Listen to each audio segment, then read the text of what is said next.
Luego del último debate presidencial, Milei dijo que el peso argentino no vale un excremento. Y naturalmente hoy el dólar blue cerró en 945 pesos, mientras continúa el desarme de posiciones en pesos. Se están saliendo de los plazos fijos y esto alertó al Banco Central, que tuvo que salir a difundir en un comunicado una noticia que sostiene que el sistema bancario y financiero de la Argentina mantiene su liquidez. Los economistas además salieron a criticar fuerte a Milei y calificaron esas y otras declaraciones como irresponsables. En la recta final de la campaña, el peligroso juego de Milei es jugar con fuego. Hola, buenas noches, ¿cómo están? Estas son las noticias a las 20:30. Sergio Massa, Patricia Bullrich, Javier Milei, Miriam Bregman y Juan Schiaretti se sacaron chispas en el segundo debate presidencial. Discutieron sobre 3 ejes temáticos donde se pudieron escuchar algunas propuestas, pero durante toda la noche predominaron las chicanas. El ministro de Economía fue el blanco de mayores críticas por su rol central en el gobierno nacional. Para que la Argentina tenga desarrollo humano, tienen que dejar de robar, Massa, dejar de robar, entendelo de una vez por todos. El dólar blue sigue sin techo, subió 65 pesos en una sola jornada y cerró en un nuevo máximo histórico de 945 pesos. El MEP sigue también la racha alcista y el contado con liquidación se moderó. El Banco Central no intervino a pesar de la fuerte suba. Continúan los bombardeos del ejército israelí en la Franja de Gaza luego de los ataques terroristas coordinados por Hamas en varios puntos de la frontera sur del país. El gobierno israelí bloqueó la entrada de agua y alimentos al territorio. Entre los atentados y los operativos de contraataque ya se contabilizan más de 1.300 muertos. El gobierno de nuestro país confirmó que hay hasta el momento al menos 7 argentinos muertos y otros 15 desaparecidos. Mientras aumenta la expectativa de inflación, el gobierno de la ciudad autorizó una suba del 50% por tramos en la tarifa de taxis. Atención, que desde mañana la bajada de bandera saldrá 438 pesos de día y 525 de noche. En tanto, la ficha costará 43 pesos con 80 en turno diurno y 52 con 50 en el nocturno. En noviembre volverá a subir. Y hoy sonreímos todos porque, claro, ya está la selección argentina aquí en el país. Estar en Argentina, sí, obviamente, en el predio que la AFA tiene en Ezeiza. Ahí en Ezeiza tuvieron que aterrizar los muchachos. El Dibu Martínez, Messi, Rodrigo de Paul. Bueno, algunos de los que llegaron. Y fue el Dibu Martínez el que parece que se quedó con hambre y quiere otra Copa América, que no se le va a escapar ni a él ni al seleccionado argentino. No, la verdad nosotros queremos conseguir más cosas, queremos seguir nuestros récords, seguir ganando cosas y vamos a ir a ganar la Copa América.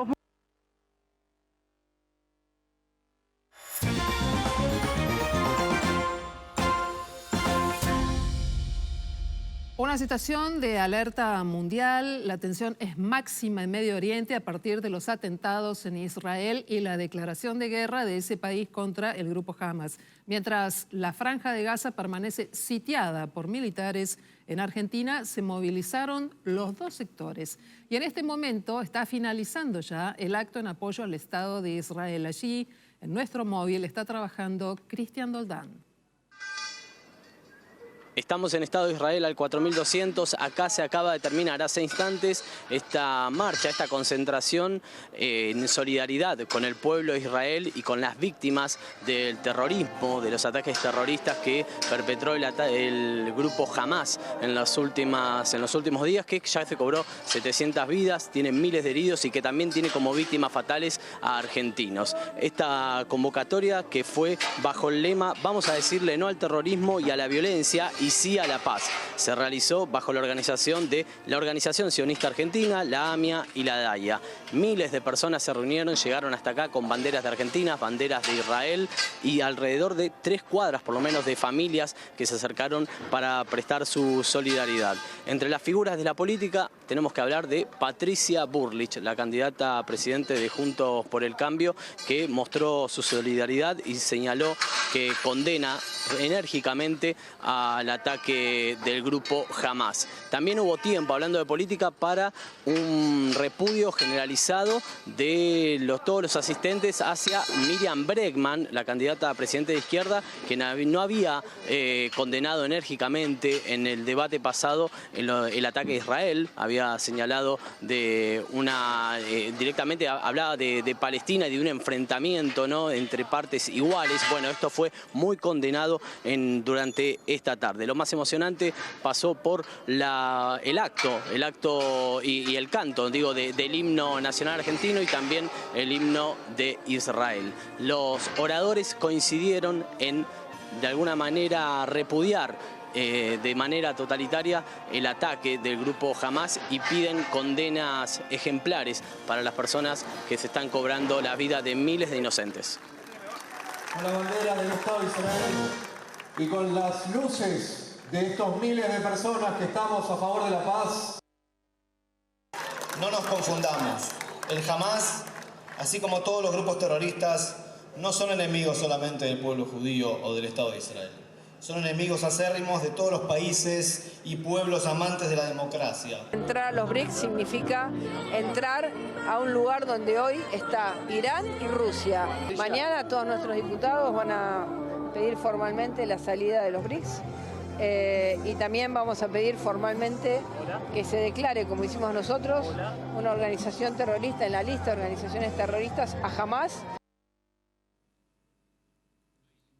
Pero más temprano, también aquí en la ciudad de Buenos Aires, hubo otra movilización frente a la Embajada de Israel y tuvo que ver con todos aquellos que se manifestaron a favor de Palestina. Fue convocada por el Frente de Izquierda y también por el Partido Obrero. Desde las 14, los manifestantes bloquearon la Avenida de Mayo entre la Embajada y la 9 de Julio. Estamos hablando de Chacabuco y Avenida de Mayo hasta la 9. Y allí se pudieron ver y escuchar consignas como, por ejemplo, la que decía «Viva la resistencia del pueblo palestino», mientras la policía de la ciudad dispuso un operativo preventivo que se extendió hasta la Plaza de Mayo. Luego se sumaron activistas palestinos autoconvocados que permanecieron con sus banderas hasta pasadas las 17. Lo que nosotros queremos es que se termine de una vez por todas la matanza y el exterminio sobre el pueblo palestino y que respeten las tierras palestinas. Porque tienen el cuarto poder del lado de ellos, Israel, y le miente a la población entera, mundial, sobre que esas tierras son de ellos y realmente son tierras palestinas. Es un pueblo que es una cárcel a cielo abierto y es el único lugar en el mundo que sucede esto. Viven 2,5 millones de personas hacinadas como completo bloqueo. Acaba de anunciar recién el ministro de Defensa israelí que no va a poder entrar ni agua, ni electricidad, ni gas, ni comida, ni medicamentos. Los candidatos que ayer estuvieron en el debate nunca dijeron nada sobre ese tema. Nunca. Para ellos es normal que el pueblo palestino viva absolutamente oprimido y privado de sus derechos elementales. Nosotros, en cambio, defendemos el derecho del pueblo palestino a movilizarse y a pelear por el derecho a retorno. El derecho a retorno, que estaba en las primeras resoluciones de la ONU, es que los palestinos que fueron expulsados de sus tierras puedan volver al lugar donde ellos vivían. Mientras tanto, Medio Oriente continúa bajo estado de guerra luego de que Hamás realizara diversos ataques por tierra y también con misiles en Israel en una ofensiva que es hasta acá inédita sobre la Franja de Gaza. El ejército israelí responde con operaciones militares. Israel profundizó los ataques en la Franja de Gaza luego de declararle la guerra a Hamás y además comenzó un sitio total de todo el territorio, con lo cual no hay suministros de luz, de comida ni de agua. Los últimos reportes están hablando de más de 400 muertos y 2.000 heridos, pero las cifras obviamente se actualizan rápidamente. El ministro de Defensa israelí, Yoav Gallant, en un mensaje público advirtió que tratan como animales y que se actuará en consecuencia. La contraofensiva israelí comenzó luego de una serie de ataques coordinados. Hamas lanzó hasta ahora al menos unos 300 misiles en el territorio israelí, pero también tropas de tierra que se infiltraron en el territorio para disparar contra civiles y en muchos casos secuestrar los niños, ancianos, mujeres como botín de guerra. Los últimos números marcan al menos 900 muertos israelíes y más de 2.500 heridos. Del otro lado, hay 560 muertos en la Franja de Gaza y casi 3.000 heridos. En tanto, Israel confirmó 260 muertos en la fiesta electrónica y se trata del evento más sangriento del ataque de Hamas, una emboscada organizada de al menos 50 terroristas que llegaron en camiones, parapentes e incluso caminando, luego de una lluvia de misiles. Además, Hamas prometió asesinar a los jóvenes secuestrados si no ceden los ataques. Se desconoce cuántos capturados hay, pero podrían ser más de 100 según el recuento de desaparecidos. Y así quedó el área de la rave. Además, revelaron el primer video aéreo de cómo quedó ese territorio. Era justamente el área del Festival de Música Electrónica donde se produjo el primer ataque de Hamas. En las imágenes se ven largas hileras de autos destrozados y además impactos enormes como consecuencia de los misiles que fueron disparados, dirigidos hacia esa región.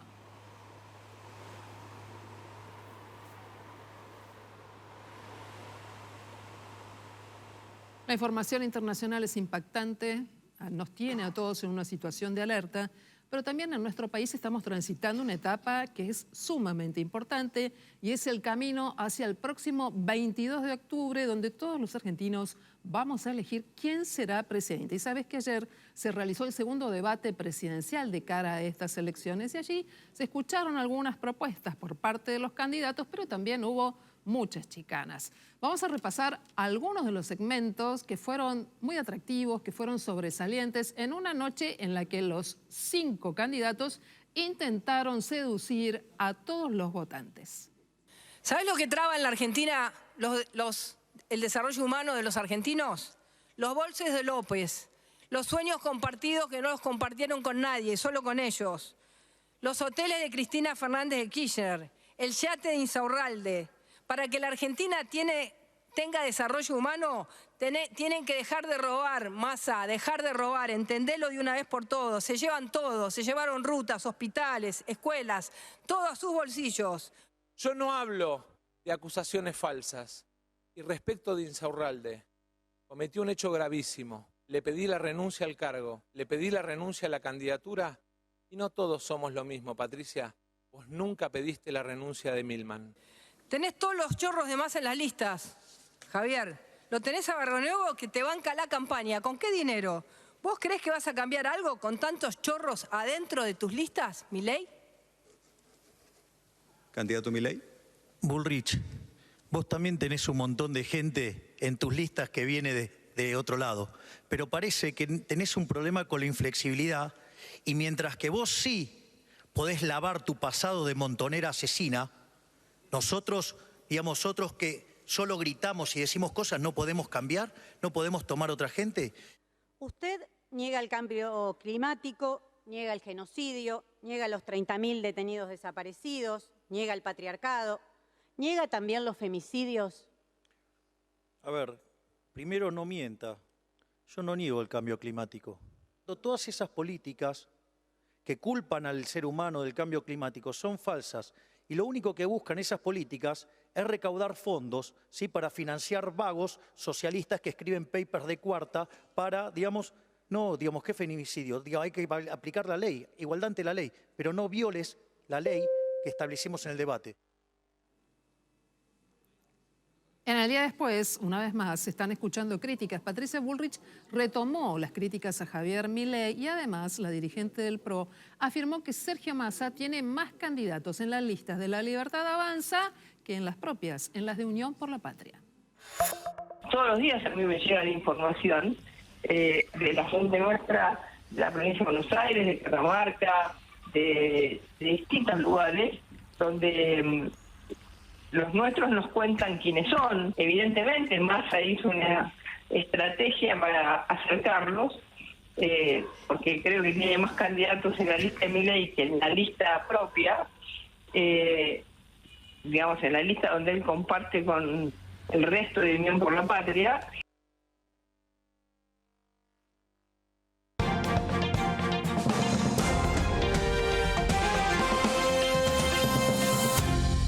Sube y no es la bandera del amor, es el billete, el dólar, el billete estadounidense que tanto buscan los argentinos. Volvió a subir hoy 65 pesos, el dólar blue subió y cerró en un nuevo récord nominal. ¿A cuánto cerró la divisa estadounidense? Cerró justamente en 945 pesos. 945 pesos el blue, 65 pesos aumentó hoy. El dólar contó con liquidación, bajó un poquito, 1,2%, 881 pesos. Y el dólar MEP subió 3,4%, cerró en 840 pesos. Hay que decir algo, la suba del dólar blue de hoy tiene una explicación. Hoy no hubo mercados en los Estados Unidos, por lo tanto no hubo intervención con los bonos como suele hacer el gobierno interviniendo en los dólares financieros. Al no haber intervención en los dólares financieros, necesariamente la presión por dolarizar carteras se fue al dólar ilegal, al dólar blue. Quedan solo 7 días para dolarizar carteras antes de las elecciones, antes del 22 de octubre por los feriados que hay en el medio. Y la gran pregunta sobre si el dólar llegará a 1.000 ya tuvo hoy un principio de respuesta. Hoy, a mitad de la jornada, tocó los 1.000 pesos en Rosario, luego lo bajaron, estoy hablando del dólar blue, pero tocó los 1.000 pesos, ya tenemos una luz de alarma ahí en el horizonte. La barrera psicológica comienza a acercarse a medida que nos acercamos también a las elecciones del 22 de octubre. Bueno, es que en realidad todos nos preguntamos, más allá de las barreras psicológicas, con declaraciones muy concretas de un candidato a presidente, de Javier Milei, señalando que un peso no vale un excremento, ¿quién puede llegar a quedarse posicionado en pesos, ¿no? Y además, hasta el propio Banco Central tuvo que emitir un comunicado esta tarde hablando de solidez en el sistema. ¿Qué implica todo esto? Peligrosísima la declaración de Javier Milei, te lo contamos la semana pasada en este programa. Los plazos fijos vienen cayendo, por lo menos desde las PASO, vienen cayendo fuertemente. La gente no lo está renovando ante la incertidumbre electoral, pero también porque los plazos fijos están rindiendo menos que la inflación mensual. Un plazo fijo hoy rinde 9,7%, tenemos una inflación mensual por lo menos del 12%. Pero lo que hizo Milei es muy peligroso, muy irresponsable según algunos economistas, porque es el candidato más votado en las PASO. Es uno de los que más chances tiene de ser el próximo presidente y lo que hace al sugerirle a la gente que no renueve los plazos fijos es generar una corrida cambiaria, ponerle más presión al dólar y por lo tanto más presión a la inflación, justo cuando estamos, según algunos economistas, en las puertas de una eventual crisis hiperinflacionaria. Muy irresponsable su declaración. Escuchamos lo que dijo hoy. ¿Qué le recomendás a una persona que hoy le vence un plazo fijo en pesos? ¿Que compre dólares ya, le decís? Jamás en pesos, jamás en pesos. El peso es la moneda que emite el político argentino. O sea, hoy... Por ende no puede valer ni excremento, porque esas basuras no sirven ni para abono. Y en ese contexto de esa declaración, que fue muy cuestionada por economistas, también por Massa, también el Banco Central, como decías vos, Silvina, tuvo que emitir un comunicado. En ese contexto, bueno, el dólar volvió a trepar, como te decíamos, y empiezan a indexarse, a aumentar algunos servicios y productos que consumen día a día los argentinos. En este caso estoy hablando de los taxis. Hubo un aumento que empieza a correr a partir de ahora, es un aumento del 50% en total, pero en 2 tramos de 25%, uno de ellos ahora en octubre, el otro tramo de 25% en noviembre. De esta forma, la tarifa a partir de mañana queda con una bajada de bandera durante el día de 438 pesos, durante la noche de 525 pesos, y la ficha pasa a ser en el día 43 pesos con 80 centavos y durante la noche 52 pesos con 50 centavos. Eso es a partir de octubre, de mañana. Pero en noviembre vas a tener otro aumento, en este caso el 25%. La bajada de bandera va a pasar a estar en el día a 548 pesos y en la noche ya en 658 pesos con una ficha durante el día de 54 pesos con 80 centavos y durante la noche de 65 pesos con 80 centavos. Bueno, estuvimos viendo y escuchando a Patricia Bullrich, a Javier Milei en el día después. ¿Y qué pasó con Sergio Massa? También el ministro de Economía y candidato tuvo una mirada a propósito de qué fue lo que dejó el debate. Lo hizo en un medio muy particular. El candidato apuntó a los jóvenes. Y lo hizo en un medio que justamente se maneja mucho por streaming, con conductores muy jóvenes, con una referencia política importante, pero usando esta vez un lenguaje diferente. ¿Qué dijo de los chicos, de los más jóvenes? Bueno, que se confunden y que a veces confunden rebeldía con lo que significa sostener una consigna vía TikTok. Sergio, ¿perdió rebeldía el peronismo en el último tiempo? El pibe que vota Milei se está rebelando. ¿Qué es la rebeldía para vos en este contexto? Para mí la rebeldía es defender hoy. Hoy es rebelde el que defiende la educación pública, no el que entra en el facilismo de repetir el discurso de los que quieren cobrártela. Hoy es rebelde el que defiende el derecho a tener su beca, a tener una notebook. Hoy es rebelde el que defiende tener un proyecto soberano de país y no ir a arrodillarse al fondo. Eso es ser rebelde. Lo otro es moda. Es repetir consignas de TikTok.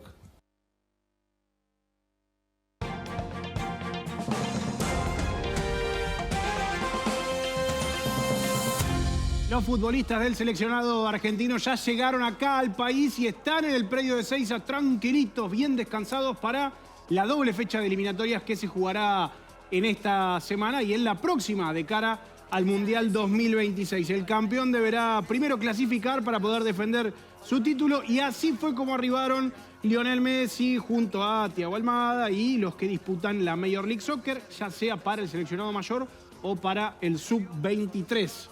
Todo en un vuelo charter, bien, tranquilos, sin mucha gente alrededor, obviamente con las autoridades del aeropuerto correspondiente y con la camionetita que siempre lo lleva. Ahí cerca nada más, recordemos que está a escasos kilómetros el predio de la AFA de lo que es el aeropuerto de Ezeiza. Distinto, muy distinto por la carga y la cantidad de jugadores, de personas que hubo alrededor de los jugadores, fue lo del Dibu Emiliano Martínez. Una cosa de locos. Me parece que si aterrizaba directamente en la cancha de River con toda la gente esperándolo para que se dispute el partido, iba a ser exactamente lo mismo. Ahora, no tuvo ningún tipo de problema en detenerse, tomarse la selfie con todos y cada uno de los que se acercaban, sacarse una foto, responder preguntas, darle un beso a quien corresponda, firmar autógrafos y además de todo, asegurarle a la gente y a los fanáticos que Argentina va a quedarse con la Copa América 2024. Y recordemos que cuando el Dibu promete, el Dibu cumple. No, la verdad nosotros queremos conseguir más cosas, queremos seguir nuestros récords, seguir ganando cosas y vamos a ir a ganar la Copa América. Sos muy querido, ¿qué le decís a la gente cada vez que venís al país? ¿Te imaginabas esto antes del Mundial? No, que los amo, que obviamente doy todo por ellos, soy un hincha más que da todo por ganar un partido en la selección. Se viene ahora, Paraguay, Ecuador y después Uruguay y Brasil. ¿Son los partidos más difíciles? Sí, todos partidos son difíciles en eliminatoria, la verdad que todos, pero la verdad si vamos con esa determinación que vamos siempre, vamos a ir bien. Hasta ahora 2-2. Con esa determinación que dice el Dibu, Argentina deberá primero enfrentarse a Paraguay el 12 de octubre a las 20 horas. De local, aquí en Argentina, en el Estadio Monumental, donde suele jugar River Plate. Ahora, después toca lo más complicado. Allí en Perú, 17 de octubre a las 23 en el Estadio Nacional de Lima.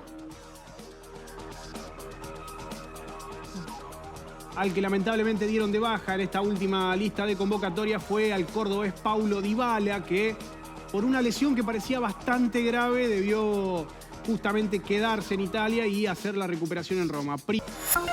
La semana comenzó con calor sobre gran parte del centro y norte del país. En Capital Federal, la temperatura máxima a las 3:20 de la tarde alcanzó los 30 grados una décima. Y ni les cuento en la zona de Córdoba, San Luis, el este de la provincia de San Juan, donde los termómetros alcanzaron a registrar 36 grados de temperatura máxima. Esto se debe a viento norte, a cielo despejado y a condiciones extremadamente secas. El calor sobre la franja franja central del país va a continuar durante el día de mañana. Pero atención, porque una nueva masa de aire frío está avanzando en estos momentos por la región patagónica. Va a llegar hacia la noche de mañana a la provincia de Buenos Aires, La Pampa y el sur de Córdoba.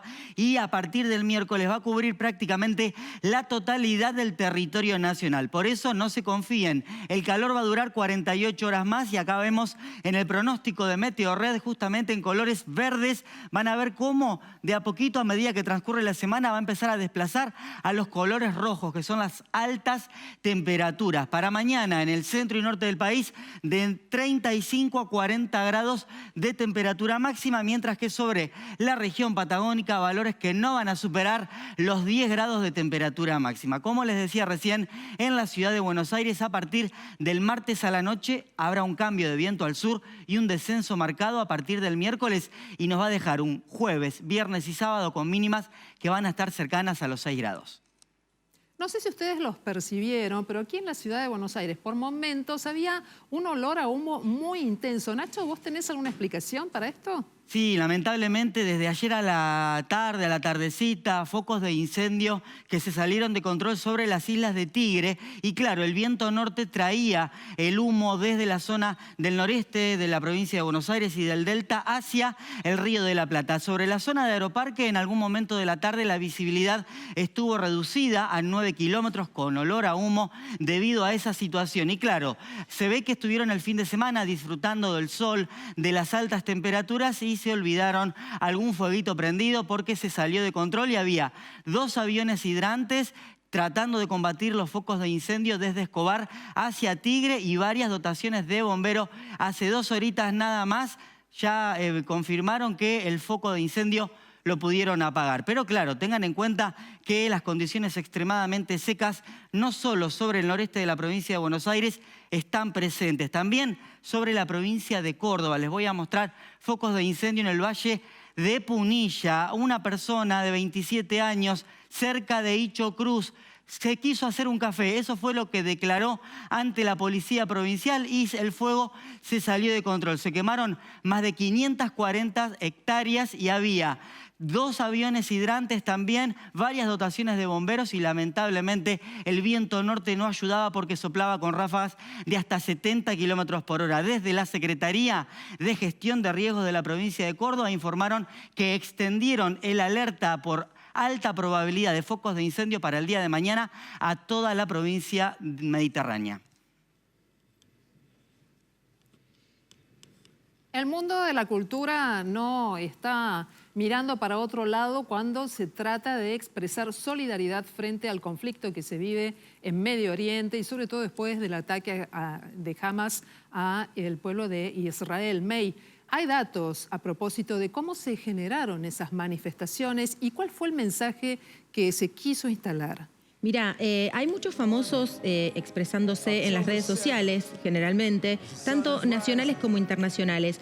Vamos a ir primero con el caso de Bono, el líder de la banda U2, que ya te veníamos contando en estas semanas que están haciendo una estadía en Las Vegas y tienen muchos shows por delante.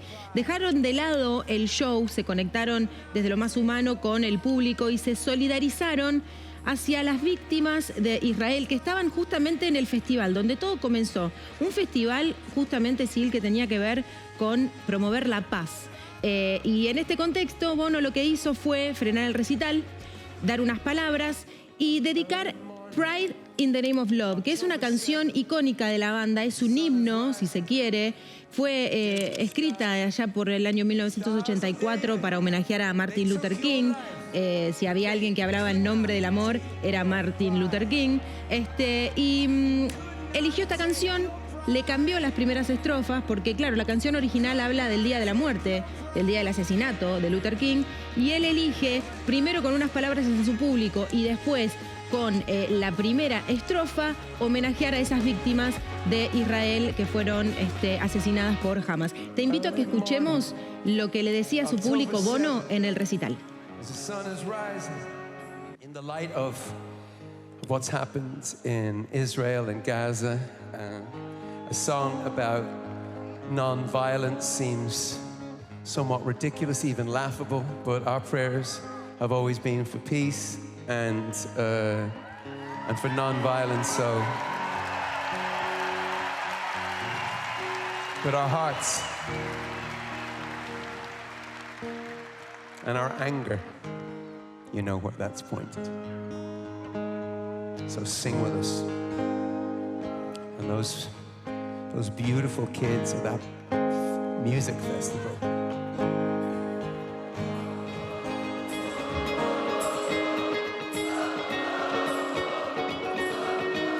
Él ahí cuando dice These Beautiful Kids, estos hermosos niños, hace referencia a estos jóvenes que estaban en ese festival, jóvenes de todo el mundo.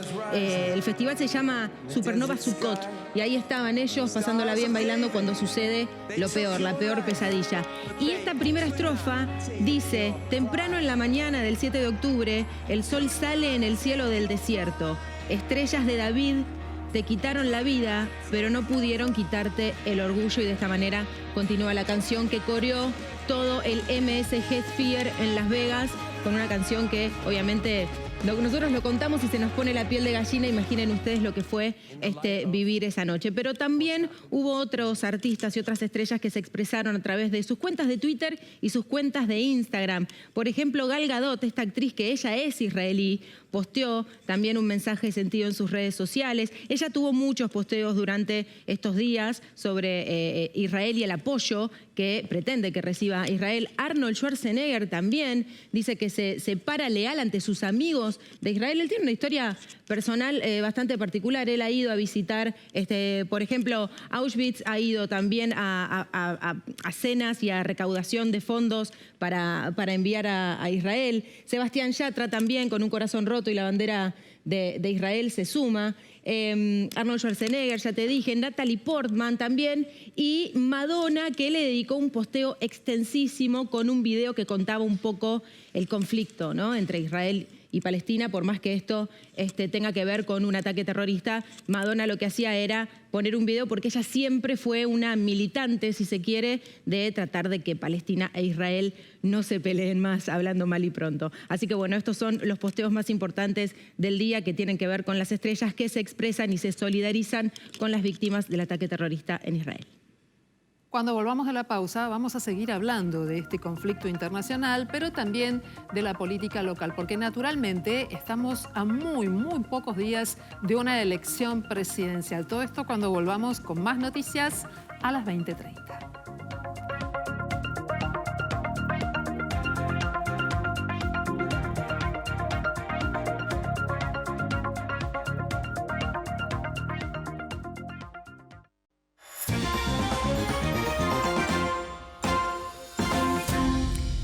La situación en Medio Oriente tiene una escalada de violencia que es inusitada, que es muy preocupante por lo que implica el conflicto en sí, por una mirada humanitaria a propósito de las víctimas, el número de víctimas, y porque de manera geopolítica nos preguntamos hasta dónde puede escalar el conflicto más allá de las fronteras de esa región. Además, lo que hay que tener en cuenta es el proceso que también se abre de víctimas que están pidiendo asilo, que están pidiendo volver en algunos casos aquí a la Argentina. El canciller Santiago Cafiero confirmó que van a evacuar a 625 argentinos desde el consulado en Tel Aviv.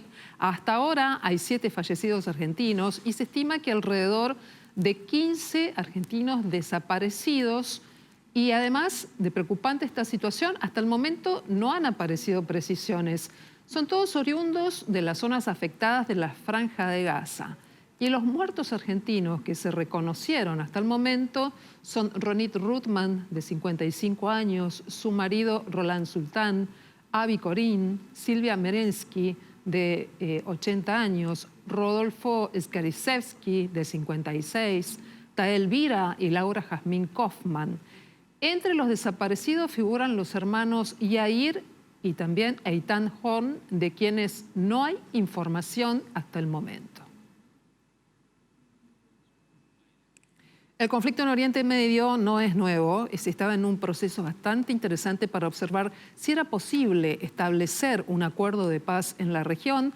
El bombardeo, la irrupción por tierra, aire y mar de los terroristas de Hamas ha abierto una situación sumamente delicada entre el número de israelíes y también palestinos fallecidos, los heridos. Bueno, una crisis desafortunadamente demasiado grande, sin saber hasta dónde puede llegar, como lo estamos viendo. Yo esta noche le quiero agradecer especialmente a Guillermo Laferrière, que es analista político de política internacional, que tiene una maestría especialmente lograda en este tema y que además ha publicado artículos en distintas publicaciones internacionales. Guillermo, buenas noches. Le agradezco mucho estar con nosotros aquí. Primera lectura de este conflicto, ¿cuál es?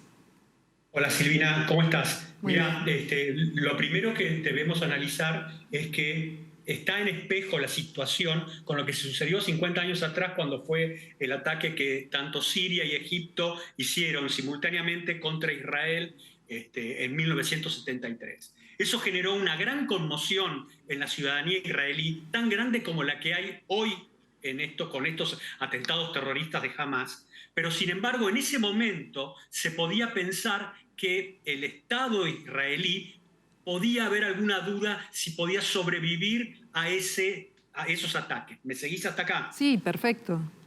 Eso no sucede ahora. Es decir, estas acciones que hicieron los terroristas de Hamas, con toda su salvajada, la espectacularidad de la sorpresa y todas esas cuestiones, en modo alguno afectan la supervivencia del Estado de Israel. Sin embargo, la magnitud del ataque, la resonancia que inclusive política tiene, porque ha habido, tanto como sucedió en el 73, un error de apreciación para ver venir esto, obliga a Israel indefectiblemente a hacer lo que está llevando adelante, es decir, atacar el nudo de donde eso salió, que es Gaza, y al mismo tiempo prevenir que va a continuar esto contra Hezbollah y quizás contra el cerebro que está atrás de todo esto, que es Irán.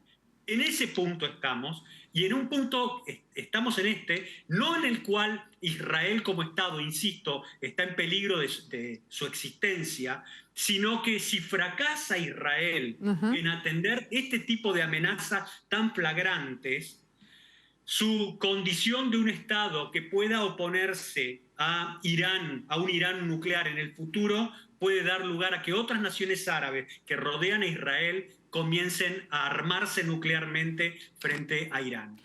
Una situación muy, muy delicada, pero el mundo no es hoy aquel al que vos hacías referencia. Y también nos preguntamos qué va a pasar con las lealtades y los posicionamientos. OTAN está a la expectativa. China está allí en una posición de expectativa también. Rusia. ¿Qué es lo que falta para que puedan llegar a pronunciarse de uno u otro lado de lo que ha sido esta escalada en el conflicto? Y además la magnitud de lo que implica esto, porque a corta distancia Ucrania y Rusia están jugando, naturalmente están jugando con fuego además, ¿no? Sí, bueno, ahí estás planteando bien todo el escenario del marco. Lo primero, otra cosa que tenemos que tener en cuenta es que Israel, a diferencia de la década del año 73, no depende más de Estados Unidos para poder defenderse. En ese año, la ayuda militar de Estados Unidos fue básica para la contraofensiva que Israel utilizó para terminar con esa guerra. Hoy eso no lo necesita. Este grupo de portaaviones que mandó Estados Unidos a las costas de Israel es más una muestra diplomática de apoyo, pero no para operar a favor de Israel. Pasa por otro carril. Lo que vos decís de la OTAN, esto lo agarra a la OTAN en una situación pésima, porque no lo digo yo, lo dice el secretario general de la OTAN y otros analistas internacionales. La OTAN ha prácticamente vaciado sus arsenales militares. No previó la OTAN una guerra de larga duración y alta intensidad como la que está sucediendo en Europa, y no tiene capacidad para seguir sumando otros escenarios como fue el que se empezó a generar con China, y menos para meterse en esta situación. Lo mismo aplica para Estados Unidos, Silvina. Lo mismo aplica para Estados Unidos. Para que te des una idea, Estados Unidos sacó de reservas de munición que tenía en Israel, sacó 1 millón de disparos de calibre 155 milímetros, que es el calibre estándar que se usa las artillerías occidentales, para darle a Ucrania. Guillermo. ¿Comprendés lo que te estoy diciendo? Sí, ¿no? Claro. Guillermo, recién nos sugeriste que uno de los objetivos que va a tener ahora Israel es restablecer el elemento de disuasión castigando a Hamás para enviar un mensaje a todo el resto de los enemigos que tiene Israel en Medio Oriente. Sí. Ahora, lo que te quería preguntar concreto es ¿qué etapas y objetivos te imaginás de la operación bélica? En términos concretos, la operación que está desarrollando las Fuerzas Armadas israelíes en Gaza. Ya, Gaza es un ejemplo medio extraño, porque vos tenés una organización terrorista como es Hamás, que en general cuando opera una organización terrorista busca refugio en un lugar donde pueda no solamente esconderse, sino salir del mismo si llegara a haber una intención de cercarla. Gaza está siendo cercado todo su perímetro por miles y miles de tropas israelíes, más la armada israelí en el costado, pues en el lado de la costa del Mediterráneo. Esto indica que Hamás va a tener que, está esperando, y eso seguro que lo sabían que iba a suceder, que estos bombardeos que está haciendo Israel sobre centenares de blancos de Hamás en Gaza, necesariamente requieren que las tropas del ejército de Israel ingresen. ¿Por qué? Porque cuando vos atendés una situación como esta, exclusivamente con medios aéreos, generás una destrucción que parece y es inmensa, pero que no tiene capacidad de controlar el terreno, por lo cual en un tiempo X, Hamás puede reconstituir todo lo que se le ha destruido. ¿Soy claro con lo que estoy diciendo? ¿Sí? Sí. Entonces vos te imaginás una invasión terrestre en el mediano plazo. Exactamente. Y ahí está el problema. Porque cuando vos ingresás a combatir en una zona urbana tan grande como es Gaza, vos podés saber el día en que iniciaste esas operaciones, pero no podés fijar realmente una fecha en la cual vas a salir. Y todo combate urbano de cualquier ejército regular, de cualquier nación, bajo cualquier circunstancia, trae necesariamente aparejado la muerte o que haya heridos de la población civil. Es así. Quien te diga que eso no sucede de esa forma no conoce lo que es esto. Bueno, el escenario, sí. Perdón, continúa, Guillermo. Entonces, Hamás seguramente va a estar apostando a que esas víctimas civiles que desgraciadamente se van a producir puedan afectar en algún punto al gobierno de Israel y tenga que echarse para atrás. No creo que eso suceda. Pero me parece que es la lógica que se esconde detrás de todo esto, ¿no? Bueno, el tono de la declaración de Benjamín Netanyahu del sábado fue suficientemente intenso como para que las diferencias que se estaban dando en Israel queden a un lado y marchen detrás de la idea de la guerra. Pero al tratarse de grupos terroristas y al ingresar en el territorio como vos lo detallabas, la estrategia me imagino que es diferente y que, como vos decías, va a ser muy difícil salir de ella. Y por otro lado, al tema de Hamás, ¿se le puede sumar algún otro grupo que ataque, por ejemplo, desde el Líbano? Estoy pensando en Hezbollah. ¿Qué lectura tenés de esto? Bueno, Hezbollah siempre debemos recordar que nos colocó 2 bombas en la Argentina, por eso, matando decenas y decenas de ciudadanos argentinos. Lo digo no porque nosotros, la fragilidad mental argentina, tendemos a olvidar eso y a tener relaciones bárbaras con Irán, el Estado Islámico, todo ese tipo de cuestiones.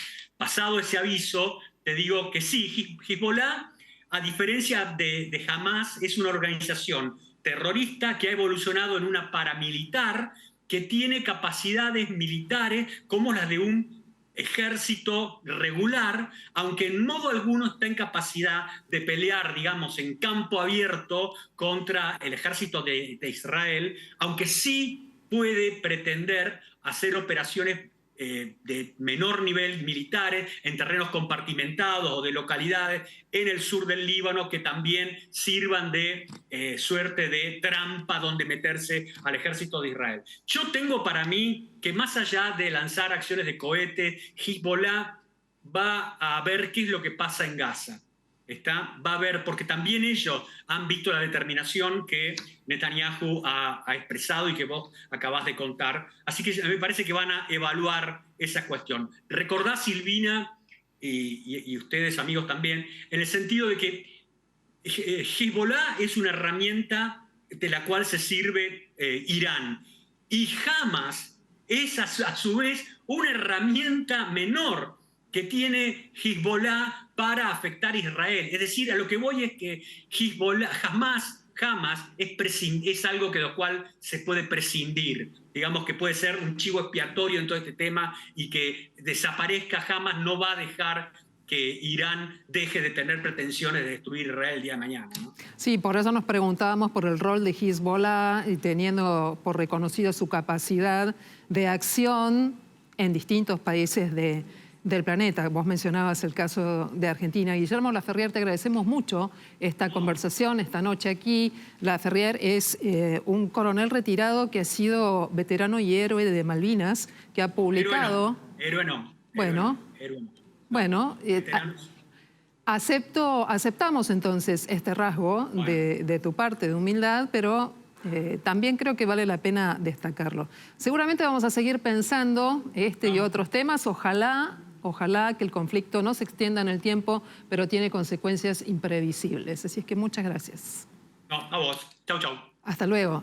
Y bueno, mencionado en la entrevista, el tema de Irán no es un dato menor. Vos estuviste trabajando con este punto. Sí, no es un dato menor. Para que tengas una idea, Silvina, en Medio Oriente hay 2 estados con aspiraciones de liderazgo regional en el mundo árabe. Estoy hablando por un lado de Irán, por otro lado de Arabia Saudita. Son adversarios, enemigos ellos dos. Irán tiene una interpretación del Islam particular, que es la chiita, Arabia Saudita otra, que es la sunita. ¿Por qué te digo esto? Porque Hezbollah y Hamas son grupos proxys, o sea, grupos que dependen de Irán o que Irán apadrina política, económica y militarmente. Entonces estaba la especulación de si Hamas planificó una operación tan sofisticada en solitario o si tuvo algún tipo de soporte por parte de Irán. Irán lo negó. Estados Unidos sospecha que ahí pudo haber una mano negra. ¿Y por qué te decía lo de Arabia Saudita? Porque en este momento había una negociación para normalizar relaciones diplomáticas entre Israel y Arabia Saudita. Y uno de los objetivos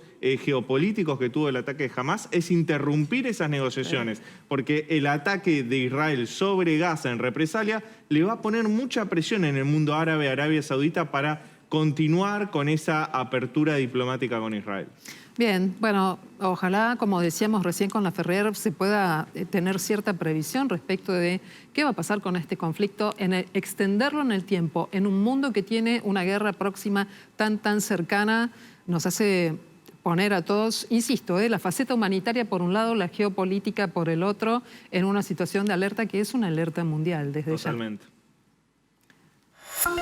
Panorama muy complicado sobre los estados del sur de Brasil, lluvias persistentes desde hace más de un mes y ya lamentablemente la condición meteorológica satura los suelos y los ríos están creciendo. Ya se confirmaron entre el sur del estado de Paraná y el norte de Santa Catarina más de 6.000 evacuados.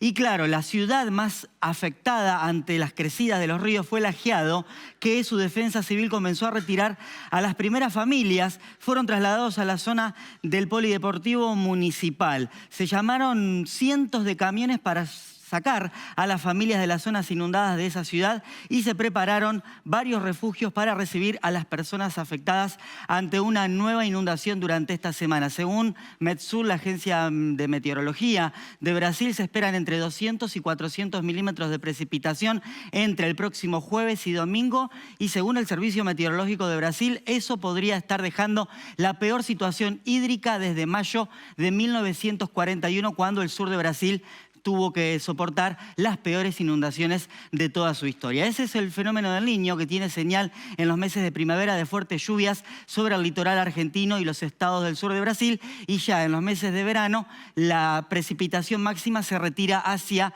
Santa Fe, Entre Ríos y la provincia de Buenos Aires. Y claro, ahí les estoy mostrando las cataratas del Iguazú, porque el río Iguazú nace en el sur de Brasil, también en Curitiba. Tanta lluvia desde hace semanas y ya el Parque Nacional de Iguazú canceló el circuito superior que va hacia la Garganta del Diablo, porque para las próximas horas se espera un caudal de 6.500 metros cúbicos por segundo y eso enciende las alarmas, y además con este pronóstico de nuevas precipitaciones para los próximos días. Bueno, es una maravilla del mundo, pero claro, pone en riesgo a los turistas cuando tanta agua pasa por el río Iguazú.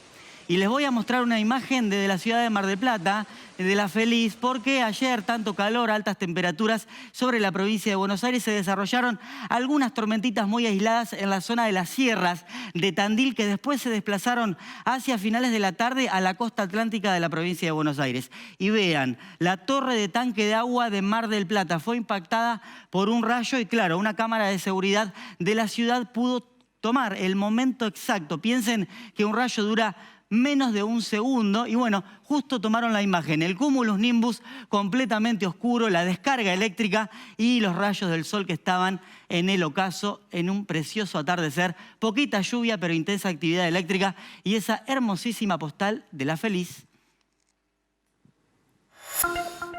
Bueno, seguramente lo habrás visto. Ayer tuvimos la segunda y última parte, el segundo capítulo del debate presidencial. Es una actividad a la que llegamos de acuerdo con la ley argentina que te permite a vos, a mí, a todos, no solamente conocer a los candidatos a presidente que han llegado allí esa posibilidad luego de haber competido en las PASO, sino que a ellos de alguna manera también dar a conocer sus ideas, tener preguntas, respuestas, aprovechar un minuto final. Bueno, aprovechar. A veces sí, otras veces no tanto. Me interesa mucho saber qué te pasa a vos con los debates.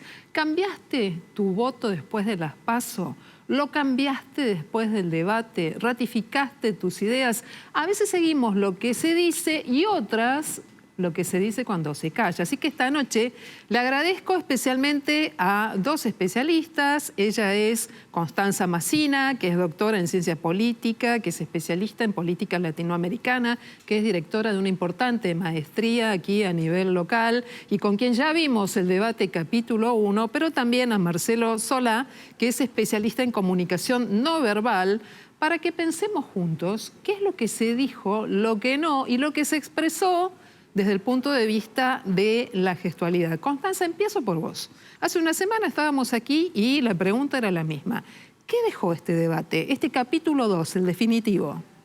Bueno, gracias Silvina nuevamente. Antes de arrancar con ese análisis, quiero hacer una nota personal y es manifestar mi repudio a la defensa zafaroniana de Miriam Bregman sobre el terrorismo de Hamas.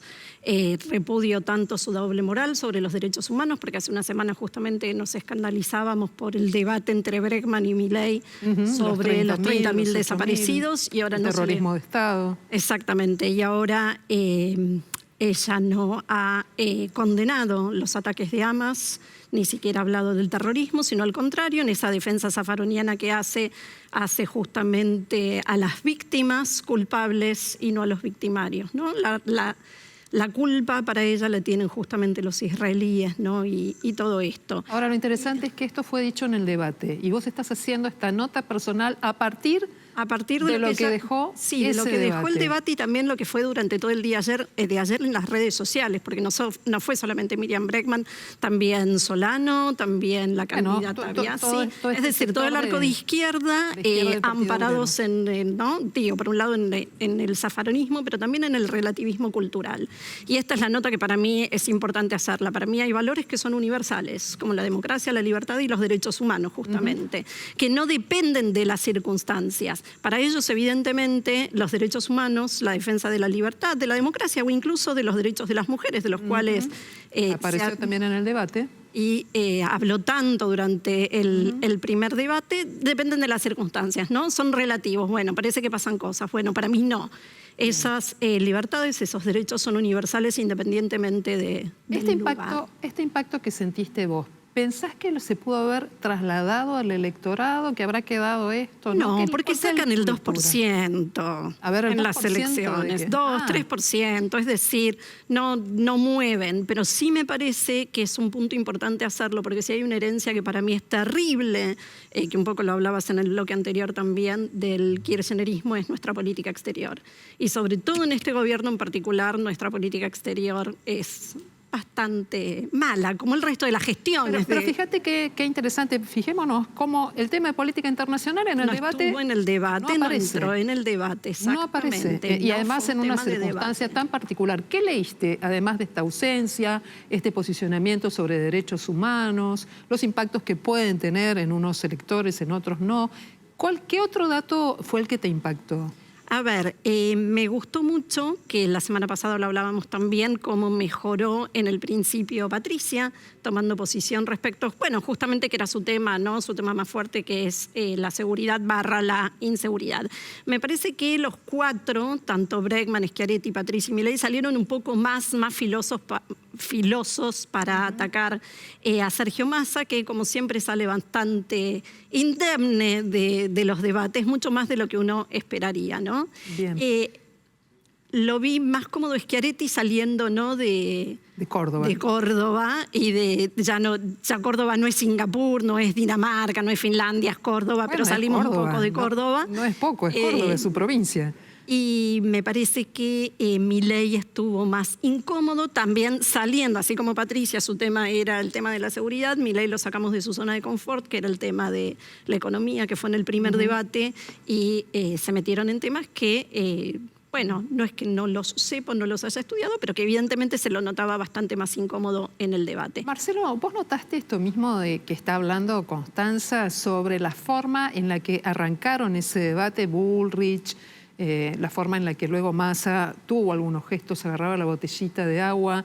¿Qué notaste desde la gestualidad de cada uno de los candidatos? Mira, a comparativa del debate número 1 del anterior, vive varias formas distintas. Algunos para mejor y otros para peor. A ver, vamos a empezar a desandar ese camino. Sí, para mejor, a lo mejor como acá dijo la compañera, está bueno lo de Patricia, que mejoró y hasta ahí.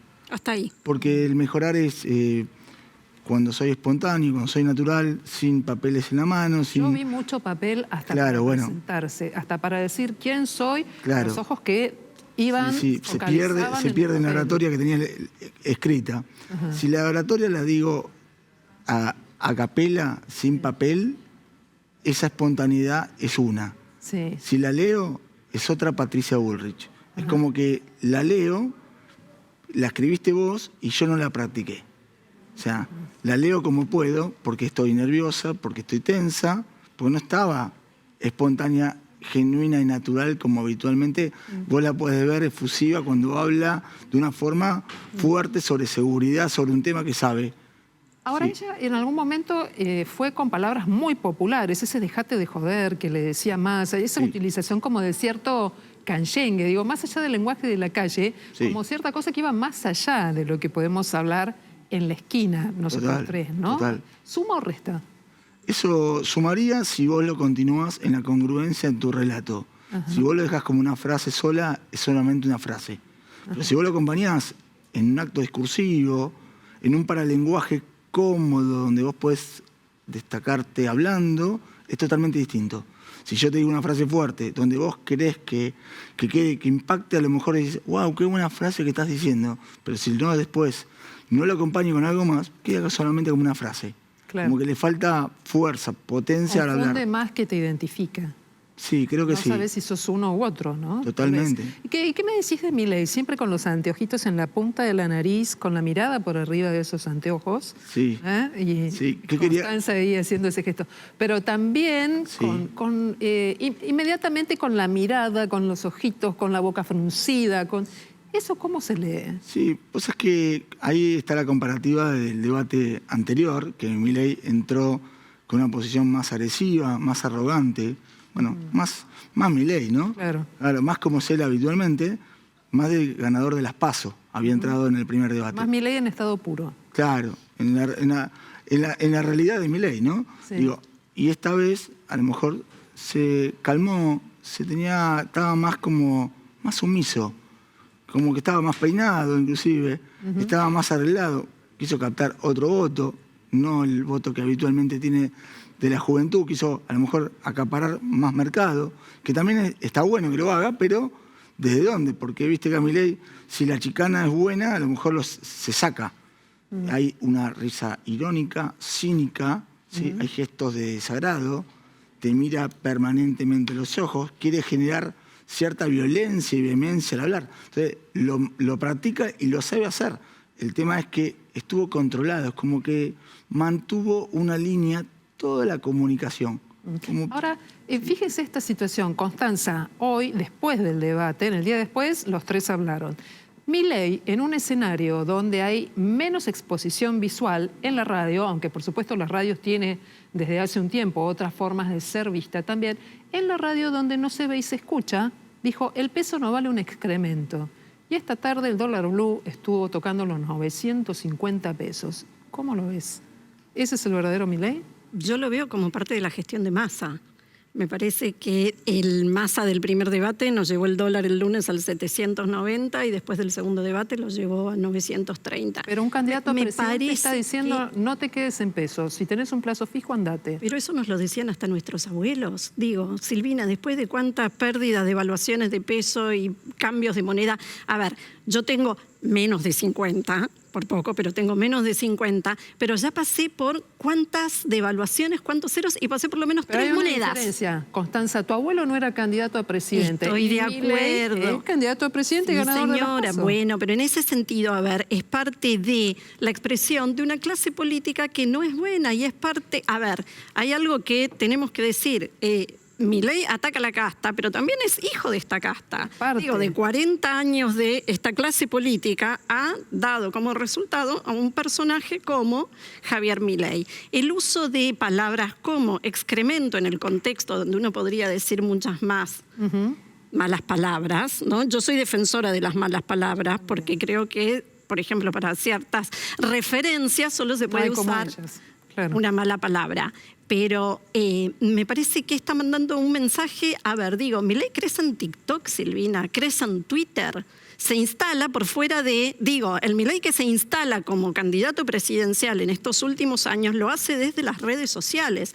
Entonces el mensaje de él es ese tipo de mensaje, que es un mensaje corto, contundente. No te va a explicar la teoría, no sé de qué cosa, que creo que en algunos momentos ayer cuando hacía las citas de los libros, el trabajo de Gary Becker sobre Nueva York. El profesor universitario está. Claro, está en otra modalidad. Me parece que el que te está diciendo el peso no vale un excremento, es justamente está mandando un mensaje que después se tuitea, se viraliza. Bueno, creo que no debe ser casual entonces que esta tarde Sergio Massa, ministro de Economía y candidato a presidente, elige un sistema de comunicación, un streaming con chicos muy jóvenes para decir, rebelde hoy es otra cosa, rebelde es el que defiende la beca, ir a la universidad, la educación pública, y no el que confunde lo que es política con un TikTok. Bueno, no sé si vas a decir algo, Marcelo, pero está bueno eso que dijiste, sí. A mí, digo, me parece que ahí es donde el masismo kirchnerismo perdió el timing. Porque así como en el 2013 rebelde era Néstor con el saco mal abrochado y sin corbata y así, 20 años después el kirchnerismo es estatucuista. Hoy el kirchnerismo no representa rebeldía. Al contrario, justamente lo que está representando es, bueno, este enquistamiento alrededor, ¿no?, del Estado, en distintos lugares del Estado. Y para el chico que hoy tiene 15, 16, 18 años o 14 años, que no nos escucha en la radio y que mira el teléfono y que, ¿no? Bueno, lo que le llega es el TikTok de un minuto dura un TikTok, ¿no? Yo me quedaría hablando con ustedes durante mucho tiempo, pero no puedo hacerlo ya, me sugieren que vayamos cerrando esta nota, así que les voy a pedir síntesis, pero no por esto menos impacto. Ganador y perdedor, te dejó el debate de anoche y en todo caso, ¿pensás que alguien puede, es la misma pregunta para los dos, Sí. Mejor momento, ganador, perdedor, alguien que pueda haber cambiado su voto a partir de lo que vio y de lo que escuchó, Marcelo? Linda pregunta, Linda pregunta. Sí, pues sobre todo para responder en un minuto, ¿verdad? Claro, exacto. claramente. Bueno, mientras tanto, Constanza va pensando en ese momento, en un minuto, a los dos. Bien. Ganador y perdedor. Creo que ganador en ese momento sumó un poquito de carácter Patricia Bullrich, aunque se la vio muy floja. Creo que Massa ganó territorio vendiendo su producto de Tigre, que funcionó muy bien. Pero va a ser candidato, bueno, no voy a hablar. Claro. Candidato a presidente, no a intendente. Bueno, pero no tiene otra cosa, porque bien. Desde la economía anda mal, la inflación está mal, el dólar está mal. Desde lo que tiene, tuvo que ayudarse con lo que ya hizo para generar desde ahí, ¿no? Es un recurso, malo o bien, es un recurso. Claro. Milei utilizó la callada, el silencio para no hablar.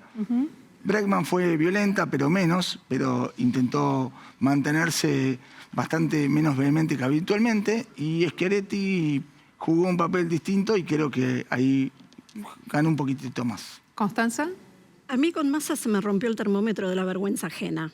Como siempre, ¿no? Digo, lo del FBI argentino me hacía acordar a las películas de Olmedo y Porcel, de los soldados, ¿te acordás? Sí. Bueno, y después me hacía acordar el sketch de Olmedo del emperador de Costa Pobre, ¿no? Bueno, me parece que eso es Massa, justamente.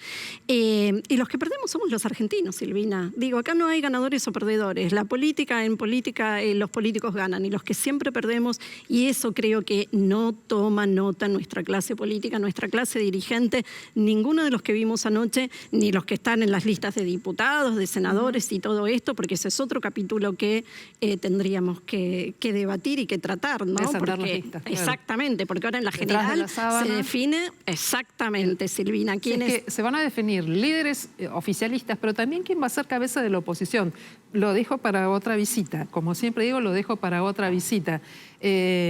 Todos forman parte de lo que Milei llama casta, ¿no? Todos están en esta misma situación. Vamos a ver cómo llegamos al 22 y, más interesante todavía, al 10 de diciembre. Constanza Massina, te agradecemos mucho, politóloga. Marcelo Solá, te agradecemos mucho.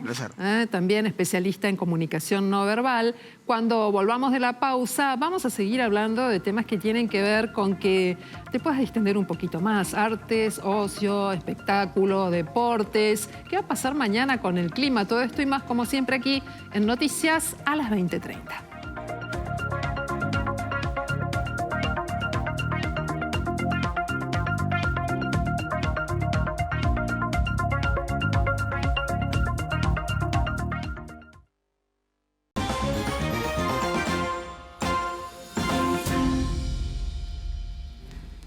Hablamos de deportes porque ustedes saben que tenemos mucha expectativa. Hablamos de deportes, les decía, sí, porque tenemos mucha expectativa en saber qué pasa con los Pumas y porque hubo una noticia que no ha sido tan buena. Juancho, contanos cómo van las cosas. Avanzaron los Pumas finalmente, ya pasaron la etapa de fase de grupos, la superaron con éxito pese a la derrota inicial ante Inglaterra, pero Pablo Matera, el ex capitán del equipo argentino, como lo vemos, salió rengueando después de la victoria ante el conjunto japonés para cerrar la fase inicial. Resulta que sufrió un desgarro de grado 3, por lo que mucho o poco sea lo que se dispute a partir de octavos de final, se perderá lo que reste del Mundial. Lo vemos salir con bastones canadienses y fue tal el dolor que no pudo continuar el partido, debió ser reemplazado y tras los estudios saltó el desgarro y la gravedad del mismo.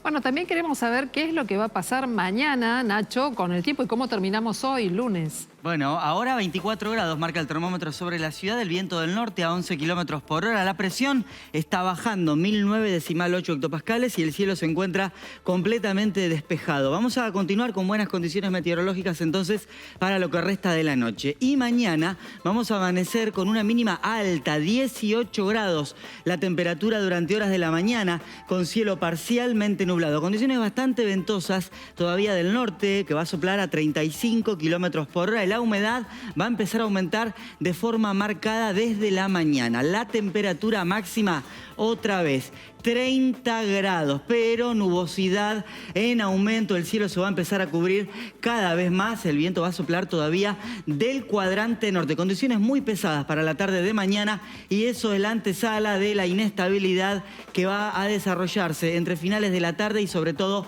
a partir de mañana a la noche. Hay probabilidad de tormentas, de chaparrones, con 24 grados de temperatura y el viento va a cambiar al sudeste con ráfagas bastante fuertes, del sudeste a 37 kilómetros por hora.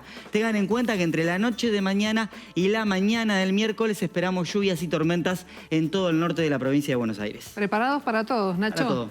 Muchísimas gracias. Hasta acá te contamos toda la información de lo que pasa en tu ciudad, en el país y en el mundo. Mucho para pensar. Mañana vamos a volver a encontrarnos para hacer juntos más noticias a las 20:30. Buen descanso para vos. Chao.